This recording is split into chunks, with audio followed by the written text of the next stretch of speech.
gikan Bansalan padulong Malungon. Kay diri sa Malungon diri may magkita-kita sa among mga kauban no, itong mga kauban pa namo na sa mga rides.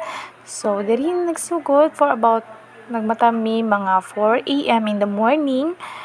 Pero kusog kayo ang ulan, grabe.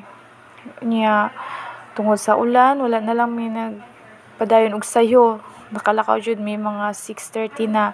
So muni udto na jud kaay mi nakalakaw. Nami diri sa Malandag dapit diri mi nag-agi sa bypass Malandag.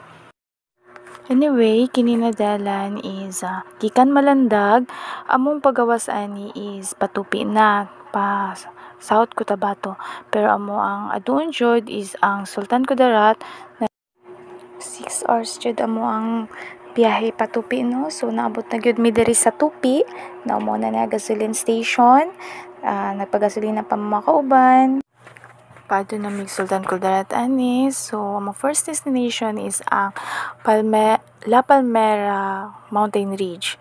So diri nag-stop over pa mi diri na kay namin nakita na gwapo kay na view. Makita na mo diri ang lake.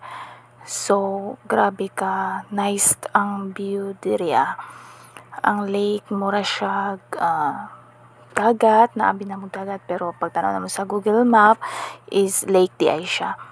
So mo to no, diri nagpa-picture mi diri, nagpahuway kay pila ka oras jud ang biyahe namo, about mag 7 hours na siguro mi ani.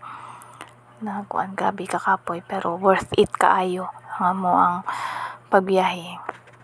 So diri lang sa taman, see you next video guys.